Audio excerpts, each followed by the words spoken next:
एक संत कथा सुना रहे थे। एक सज्जन का नाम था दानचंद। गंगा जी से 12 किलोमीटर दूर उनका गांव था। दानचंद को भगवान ने संपन्नता तो दी थी, धन तो दिया था, लेकिन लोभ ही इतने थे कि लोगों ने व्यंग में ही उनका नाम दानचंद रख दिया था। कभी कोई पुण्य कार्य नहीं किया, कहते खर्च होगा। तो पत्नी ने कहा कि गंगा जी नहाया और 12 किलोमीटर दूर हैं, इसमें क्या खर्च हो रहा है, चले जाओ।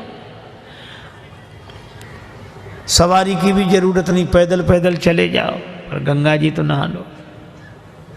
ठीक है, बहुत कहा तो सोचा जीवन में एक बार गंगा जी नहा लें, क्या हर्ज है, 12 किलोमीटर दूर है गंगा जी, जा पैदल पैदल गया, खर्चा कौन करे सवारी। अब गंगा जी किनारे पहुंचकर सोचा घाट पर नहीं जाएंगे, वहां पंडा लोग रहते हैं, पंडा कहेंगे कि दान दो। तो मुर्दा घाट पर गए।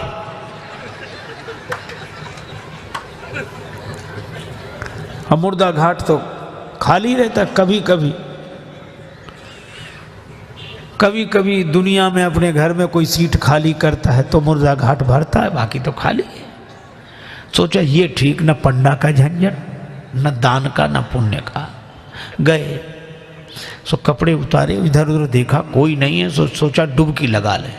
सो जैसे ही प्रवेश किया, डुबकी लगाई। अब कथा बड़ी सुंदर है, भगवान को हंसी लगी कि इतना लोभी आदमी नहीं देखा।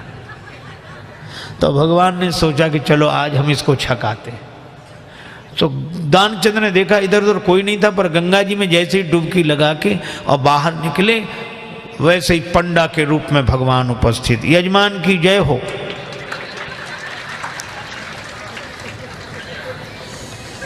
दानचंद बोले तुम कौन हो। भगवान ने कहा कि हम पंडा हैं, संतोषी ब्राह्मण हैं, इसी घाट पे पड़े रहते हैं। दानचंद बोले मुर्दा घाट भी नहीं छोड़ा। पंडा जी बोले हम संतोषी ब्राह्मण हैं और घाट पर तो और पंडा लोग रहते हैं, हम तो यहीं पड़े रहते हैं, और हमारे लिए कोई ना कोई आप जैसा यजमान आ जाता, एक वर्ष तक का खाने पीने का इंतजाम कर देता है। दानचंद बोले एक वर्ष इंतजाम, हम एक दिन का भी नहीं कर सकते, एक समय का भी नहीं। पंडा जी बोले कोई जबरदस्ती थोड़ा ही है, आपकी जैसी श्रद्धा हो, कुछ ना कुछ तो देना पड़ेगा। दानचंद बोले हमने आज तक नहीं दिया। पंडा जी बोले आज तो देना पड़ेगा। तब सोचा क्या करना, बोले उधार दे रहे हैं। उधार, हाँ कितना, बस वो एक धेला, उन दिनों चलता था एक धेला, बस 1 पैसा।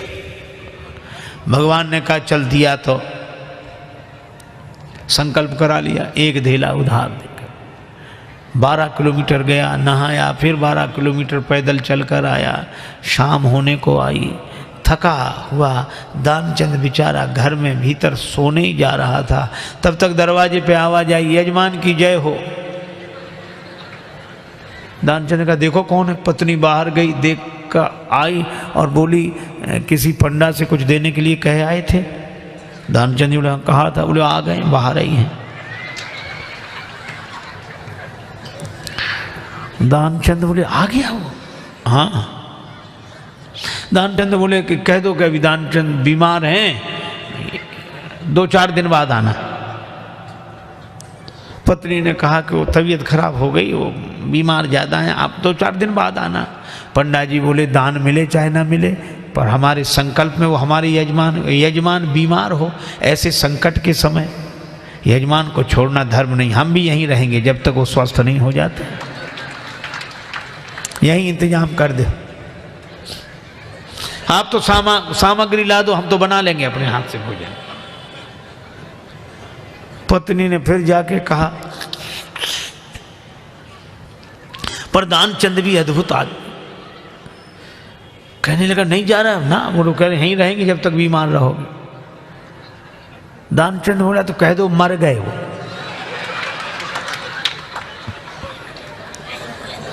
तो ये ऐसे कैसे कह दें। दानचंद बोले तुम कह दो हम श्वास रो के पड़े रहेंगे। पत्नी ने झूठे जाकर रोते हुए अभी चले गए, वो समाप्त। पंडा जी बोले चले गए, मर गए। अरे राम राम, लेकिन यजमान का जब तक अंतिम संस्कार ना हो जाए हम कैसे जा सकते। और तुम कहां बुलाती फिरोगी लोगों को, गांव इतना बड़ा, हम ही सबको खबर किए देते हैं। अब पत्नी बहुत कुछ, सुनो सुनो पंडा जी, तब तो अमित रूप प्रगटे ही काला, पूरे गांव में कह दिया कि दानचंद चले गए चले गए। अच्छा, लोग सचमुच इकट्ठे हो गए और भगवान को भी मन में हंसी लगे, ऐसा जिद्दी आदमी श्वास रोके पड़ा। लोगों ने उसे मुर्दा समझकर उठाया। अब उसकी पत्नी रोवे, और वो सही में रोवे, वो कहे ये मरे नहीं हैं। और गांव वाले कहते जाने वाला तो गया, ये तो तुम्हारा मोह है। वो कहे कि नहीं मरे, गए वो तो। वो बेचारी रोती रही, कौन सुने। दानचंद को उठा लिया, बांध लिया, और वो भी बंध गया। भगवान ने कहा कि हद हो गई, ऐसा आदमी हमने नहीं देखा। भगवान को लगा कि सब हमसे हार जाते हैं, आज हम हार गए इससे। ले गए, चिता पर रख दिया, अग्नि लगने वाली थी। भगवान ने कहा ये मर जाएगा लेकिन देगा नहीं कुछ। तो भगवान ने कहा कि यजमान के कान में हम कुछ मंत्र बोलेंगे। हाँ ठीक है। सो भगवान ने कान में कहा, आया हूं बैकुंठ से तुम हित नाता जोड़।